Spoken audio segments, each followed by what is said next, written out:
Welcome, everyone, to the first Grinning God podcast for the Grinning God Beast of the Dissonance Kickstarter and Dark Sky setting.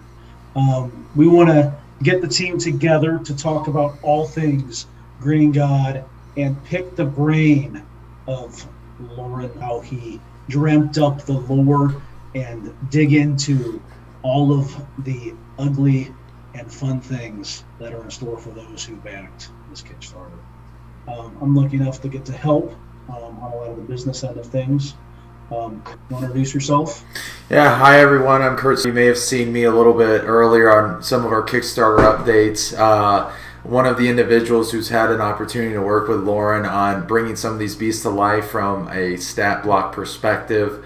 So real excited to be here, a part of the team, and talk a little bit about Beasts of the Dissonance and what we plan, what's in store, what we plan to bring to everyone, to your tables, and a setting that I hold dear to myself that got me really into Dungeons and Dragons in the first place. So it's just great to be here, and I'm excited to talk a little bit more about some of the things we have going on behind the scenes. I think it'll be fun to be able to kind of talk about Beasts of the Dissonance in a more casual setting, go over some of the things that are near and dear to our hearts, and just ultimately give you guys an overview of not only what we've been working on, but who we are, and how the Beasts of the Dissonance is a part of us in a way. I don't think we'll claim it too wholeheartedly, but in every good sense, we'll lay claim to that.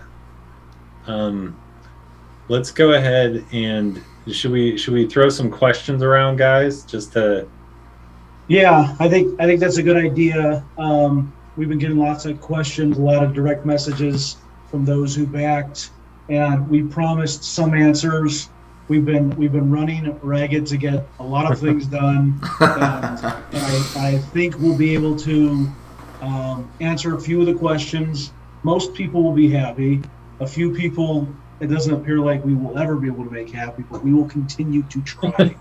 Yeah, I don't know if you guys knew it, but I had no idea. I mean, don't get me wrong, I knew doing a Kickstarter was going to be a bit of work, but it's a good amount of work. We want to perfect things. We want to make them really nice, and so it's hard to just call whatever you're working on good enough. So, well, yeah, especially it being our first big project, and so we really want to make sure that it's something that not only ourselves are proud of, but when it gets to everyone's hands, they're just like blown away. And so I tend to find myself spending a lot more time than I, formerly thought I would need to dedicate to some of these different things, just because I really want to fine tune some of those details. So it definitely is a lot more that goes on behind the scenes than I realized, but it has been a wonderful learning experience, and the backers have been amazing up to this point. To see as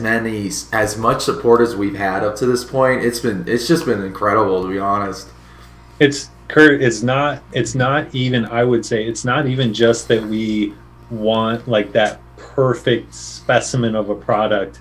You know what I mean? It's a large part of it, at least for me. I feel like I want to make sure that this cool world that has been forming is efficiently displayed to everyone. You know what I mean? Yeah.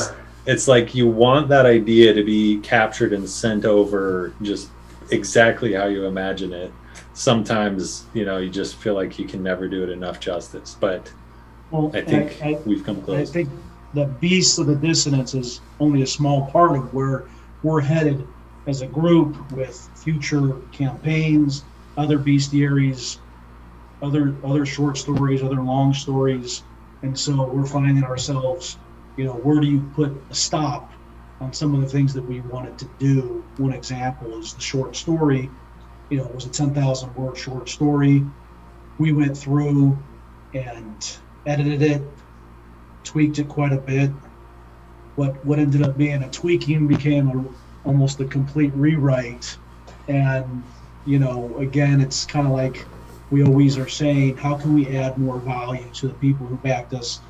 One of the examples was where we all put our heads together during the Kickstarter and said, who can we partner with to get, the folks a dynamic map, that was right midstream, us scrambling to get things done. Lauren, you were doing art for that. Kurt, you were creating some of the lore for some of the map. Such a cool map. Dude. Yeah, shout out to Dynamic Dungeons and that map. I cannot.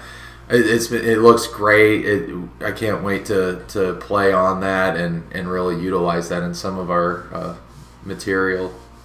I think the beasts that we had, done up for that are going to be really cool additions too. Something that was fun to throw in there that maybe you guys didn't really expect because it wasn't there as a stretch goal, but we just wanted to. We were just excited. You guys supported us, and we want to get more out to you for it. So. Well, that's where Lauren, I kept having to reel you back a little bit. We started to put the map together, and then you're saying, let's throw these beasts on it. And I guess the stretch goals are a fun thing, but I guess we were saying it's enough. Lauren was like, well, if we're going to do 2, we got to even out the ilk, and so it was fun to see how it grew. So.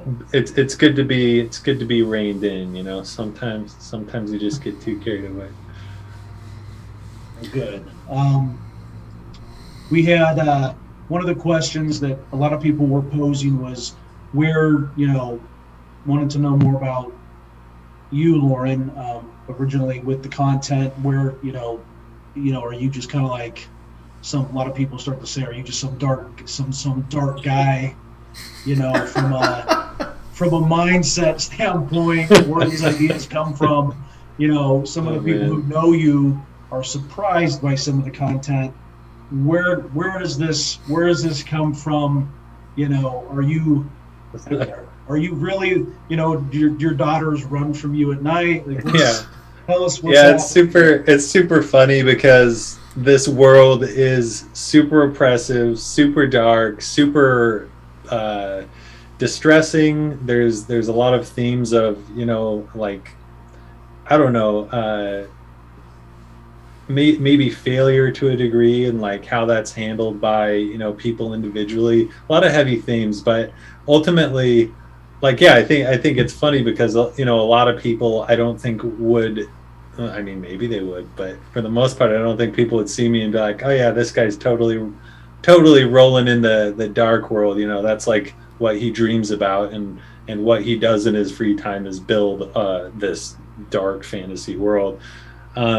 Because I'm on the surface, I'm not really I'm not into, and no shame in the emo people if any of you guys are watching, but I'm not like an emo guy, I'm not, I'm not living that kind of a style, which I think is what people associate with dark fantasy, but that's not the case. It's for everyone, it's for anyone. It's just I like, and the reason, to answer your question finally, the reason I got into it is because growing up, that was my realm of escape, not dark fantasy per se, but fantasy and books in general, novels. I really got into that stuff. Started with Tolkien and went into Robert Jordan, and I just couldn't get enough of it. I'd read these novels constantly. And the one thing that I like about dark fantasy or grimdark is that it definitely spins a lot of those typical fantasy tropes on their head. And it gives you, I feel, a deeper conflict that you can contemplate while you're taking this in.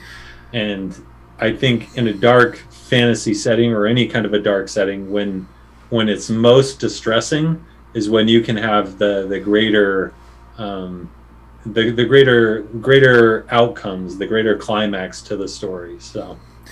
But yeah, Lauren, exactly. I mean, I think you hit it. For me, being a player of this dark fantasy, or more of a realism approach to a game, there was times, I mean, especially it didn't help that I was such a new player coming into a game where nat 20s hardly held much weight.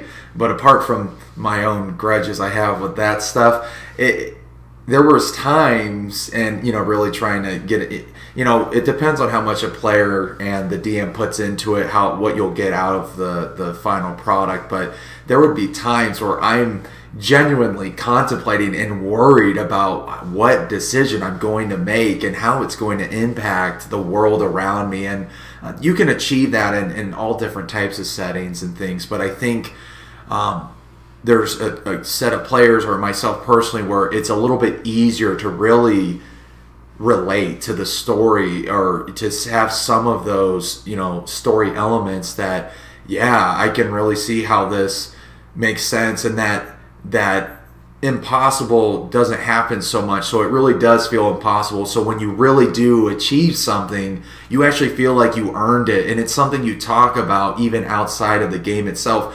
There was times where it felt like we were a part of some movie or a show, and we would be talking behind the scenes like, hey, what can we do? I mean, obviously it's kind of like metagaming, but we'd try to keep that to a minimum. But it was just really intense. And whenever we would transition to someone else, and you would have us there contemplate about what decisions, or we were in front of some big bad evil guy, and we're sitting there, and you're like, all right, we're going to go over to this player. So then you're just sitting there on ice for like 20 minutes just thinking, going through all these different thought process. And it's really cool to see. And as we're building out Beasts of the Dissonance, and then working towards our other projects, to really try to get something like that into the DM and players' hands ultimately, to try to capture some of that, because it can be very challenging. But it's just been a fun adventure and a fun ride, and the fact that we have a chance to get this into other people's hands and hear their stories and what they've done with it and made it their own. I just can't wait to hear those stories, honestly. Yeah, Dave, I'm curious, what has been one of the more memorable moments for you of our little dark sky? And actually, before you begin, just as kind of like just a tad bit of backstory to this. Essentially, this world that I'd been creating as a hobby for fun, I decided, hey, let's turn this into D&D. This would be absolutely fun to play in, because I have all this content made. And so, I grabbed my friends, two of which are these guys, and this is the game that we're referring to. But Dave, what are some of the moments of Dark Sky that were most memorable to you? I think coming from an engineering background, I was intrigued by the scale of the world and the thoughtfulness that went into some of the elements. It was not only one of the things was an arena. It was a floating arena over the city, that not only was there was this arena floating there, but the lore that goes beyond why is it floating, what's the material that's allowing it to float, what is the engineering that goes into that, what does go into the detail of how do these people mine this material, how does who's up there in the arena, what's the event that's going to be there, what is and eventually one of the more memorable spots, and that is having to break into this floating sky structure and be confronted by some of the most horrible people of the world, and I don't want to, knowing that there are some things that are going to lead towards a campaign, I don't want to share too much, but that to me, the scale of the world and the realism, and also the thoughtfulness that was put in, I would say would be some of the things that I was the most impressed with.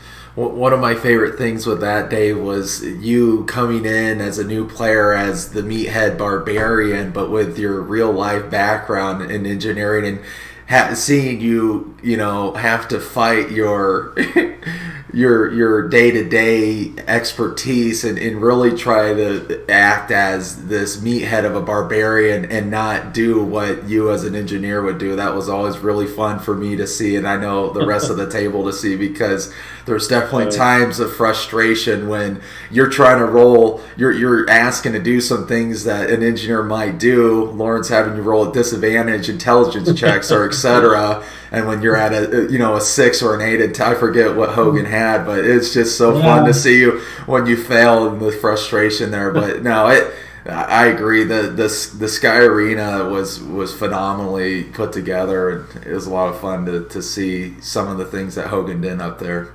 It was super fun to definitely rib each other and tease each other about that kind of stuff. I remember Dave coming up with player Dave coming up with this super awesome ideas, and then just I guess being like, that's great, Dave, but how could Hogan come up with this? How could Hogan come up with that? Yeah. So that's part of the, there's lots of experiences like that. Again, the eerie setting, the fact that, one of the things that a lot of people, I think a lot of players don't like, is when people split the party, and the dark sky setting kind of had a solution to that, is that there's a good chance that if you leave the party, the end is close. You'll probably disappear. And I did appreciate that type of, again, I call it the realism, talk at the danger. It's ramped up to a 10. Not only are the creatures, out to get you, but the people are also dirtbags. And occasionally you find some good people, and I think that they're built out in a way that their motives, are also, oftentimes are in that gray area. And some of the people that we trusted the most, you think you go through a whole year and a half and you think somebody's your buddy, and then you find out at the end that they're not. Things like that actually make for memorable moments, but are also great storytelling elements.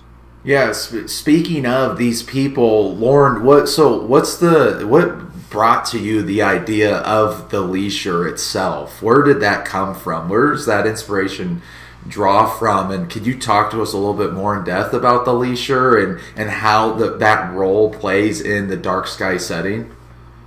Yes. So without giving away too much, there are different types of magic users. There's a total of 5 that draw from the same magic type that leashers do, but in a very different way. And the hope is to reveal these to you later on. Bader is definitely the most visceral, gruesome there is, I would say. But I don't want to give too much away from the other magics, but as far as the leasher, and I might call them baiters sometimes, because in lore they're also called baiters, so if I slipped on that, that's what I'm talking about.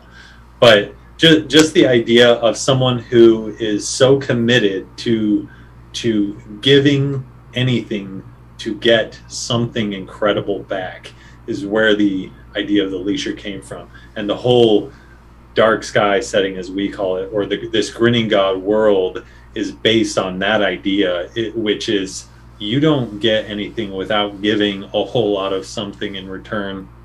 There is no there is always a heavy consequence to every action.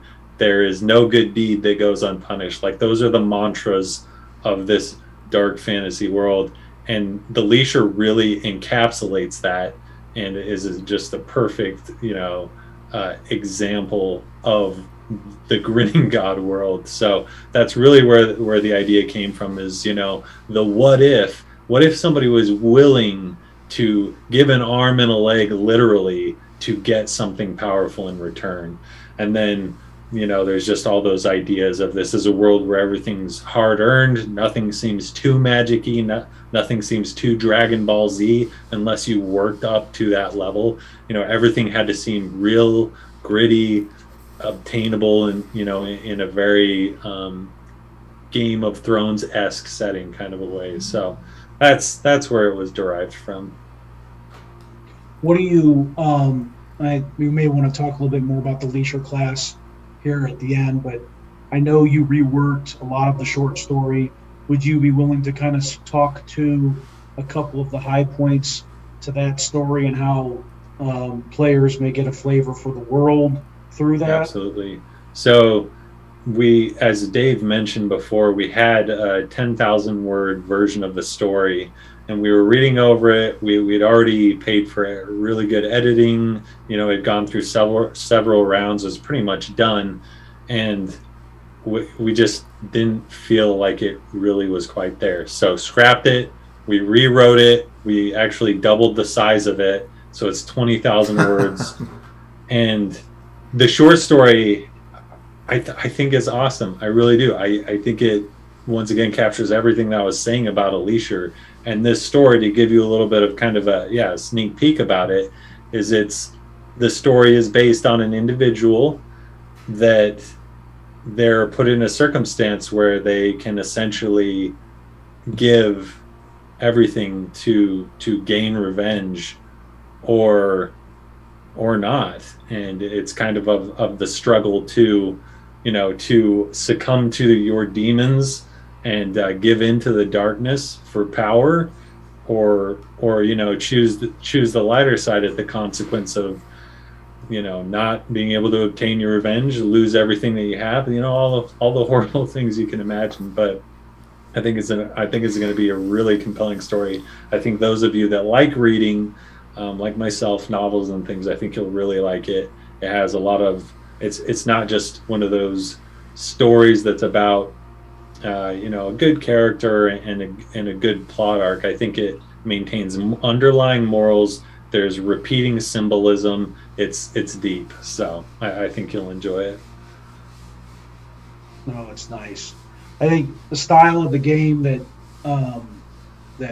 we've always played is heavy RP, and I think going along with the monsters and the lore and the mechanics and the stats, Kurt, I know you played a big role on a lot of those things, with the Kickstarter campaign. What do you kind of go into how you creatively envision some of these monsters?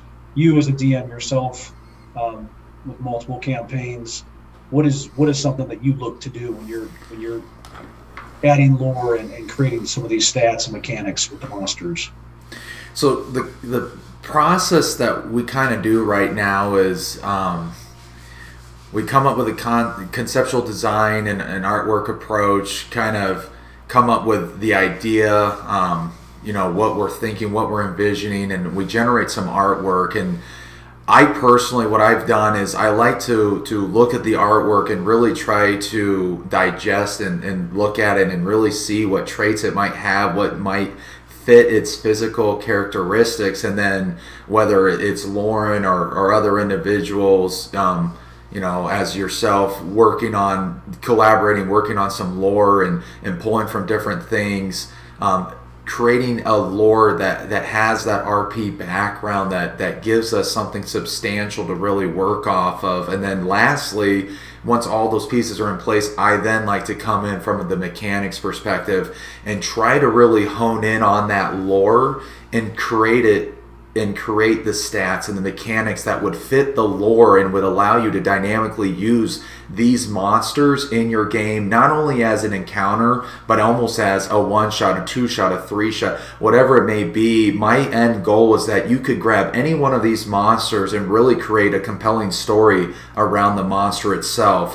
Why is this town dealing with these different things? What's going on? But that each character or each monster is really thought through from that perspective, because we like the RP so much, but to create a more dynamic scenario and to give as many tools in the DM's hands as possible. And so you'll definitely see the things from other monsters, similarities like a slash attack. Yeah, that's going to be there here and there, but you're also going to see things you've never seen before, or hopefully you haven't seen. I hadn't seen them before, but really trying to make mindful decisions on how we can really encapsulate the lore and put it into the mechanics and how you could use it as a DM to drive a story. I think one of the coolest things that you've done with some of these stats, and what we were trying to do with the monster manual monsters, because we were trying to make these square pegs fit into a round hole kind of a thing. But now, you created monsters that do this out of the box. And what this is the creatures, they their combat, every encounter is a story, and you've given DMs the tools to do that. So it's not this monotonous humdrum. Oh, okay, the monster is gonna move 5 spaces, come over, do their slash attack, and move on. Like, that's not it. You know what I mean? It's like you've got the slash attack as the backup in some of these instances, but for the most part, everything about combat with these monsters is a driven story, and it's part of that RP. And it's so much more compelling when you're in a combat and the story doesn't stop. There's no, okay, roll for initiative, and now you have a separate mini game where you're fighting monster. No, that's not what happens. It's boom, this monster is part of the lore and story you've been building up to, and now you have to find ways to combat, these different aspects. And I just love it. Kurt has done amazing at these stats, and I have to say, Kurt's side of like how his mind works with stats is awesome. He puts together really good creatures and mechanics. Yeah, I really appreciate it. I appreciate the shout out. I hope everyone can see the amount of effort that we've all put into these monsters to really drive a compelling story and to have players just in awe in regards to them, to really feel like they're unique. And obviously you always have your liberty to do what you will with them, and we've just tried to give you a great solid foundation to take it how you need to really create a great experience for your players, and that's our main goal. So I wanted to go back to the Leisure class real quick. We did get lots of questions. We threw around doing a play test, which I think we still want to do with timing and everything. We weren't able to do it for this initial video, but the class, as you mentioned, like the short stories, basically was finished. The subclasses that play along with the different types of ilk also more or less finished. Again, like the short story, we've gone back and we're trying to make sure we have play tested it, but we also are there are some other people that have given us good insight. We want it to be as good as possible. Kurt and Lauren, very particular on how making sure that it does the class justice. And so some of the things, that feedback we received, again, people love the idea of being able to channel these creatures from another realm, basically beyond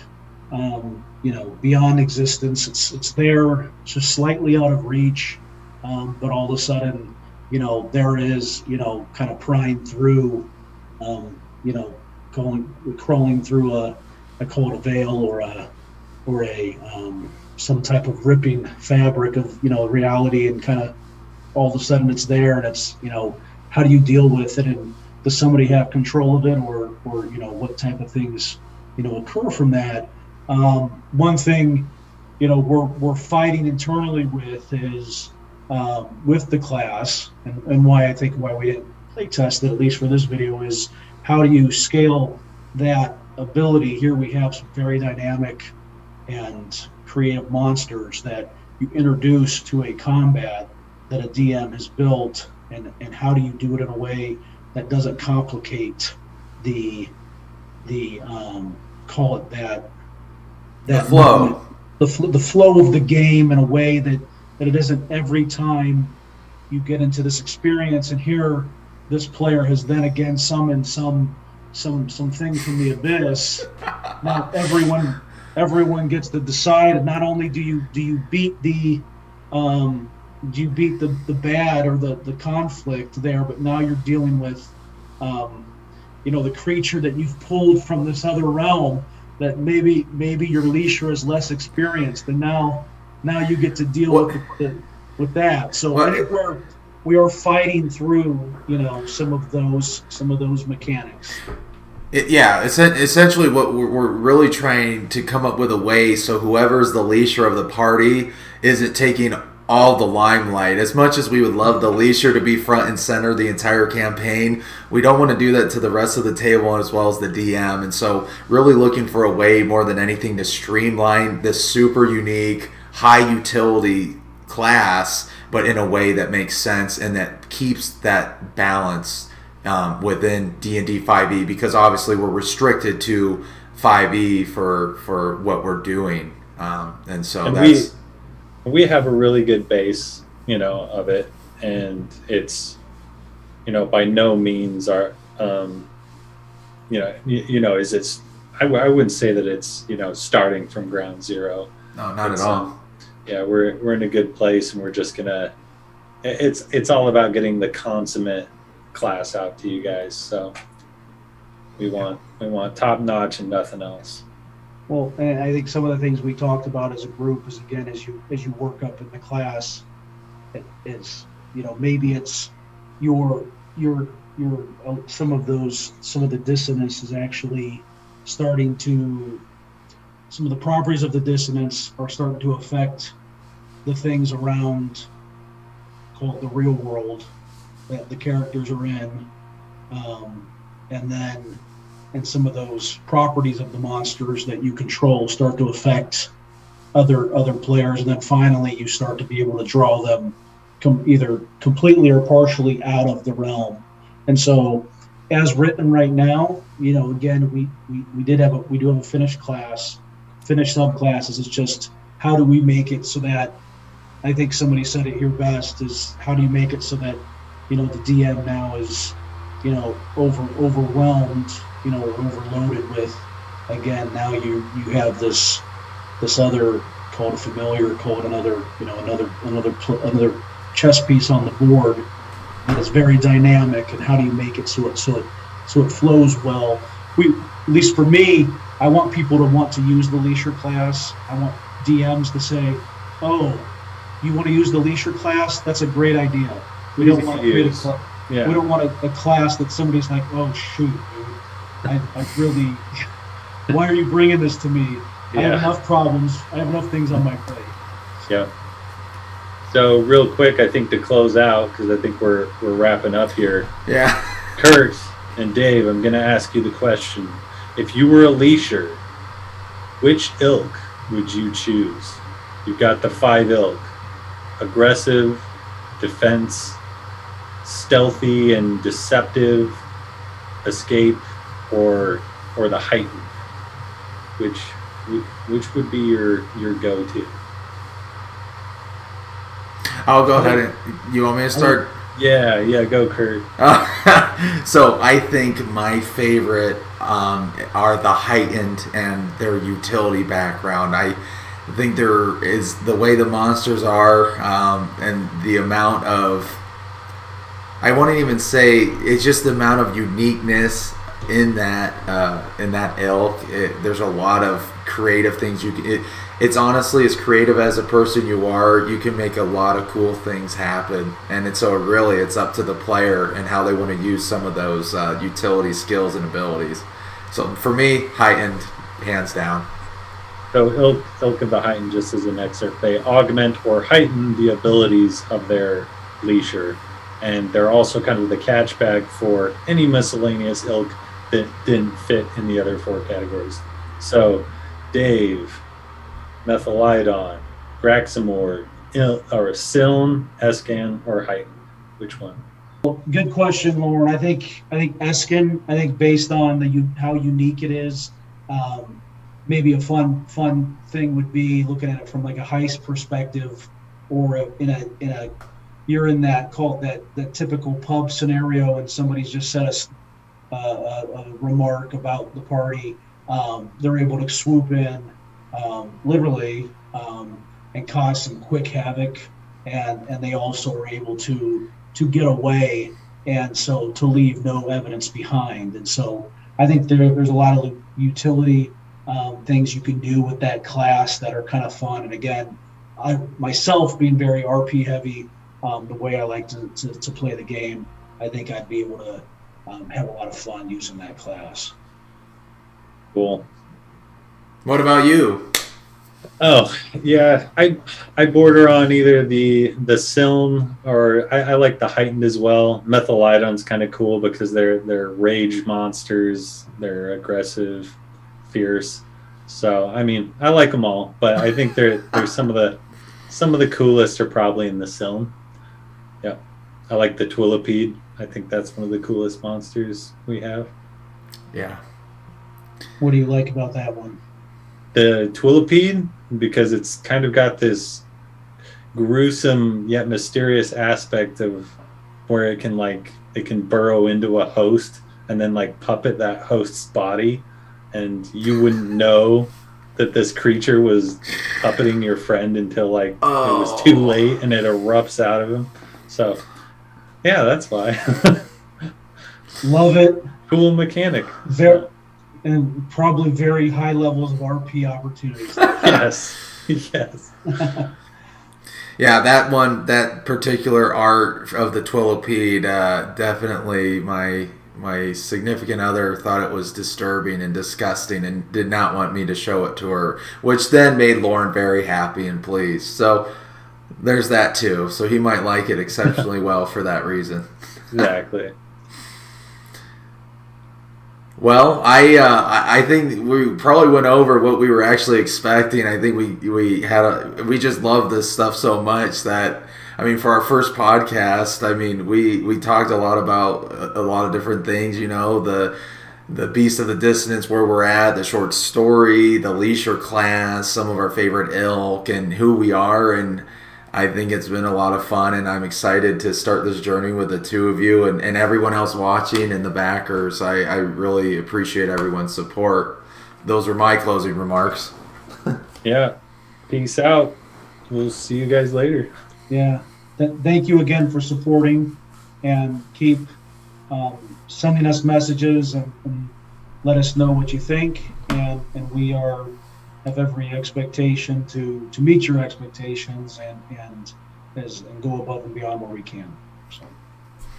All right, everyone. Have a great rest of your day. Thanks for watching.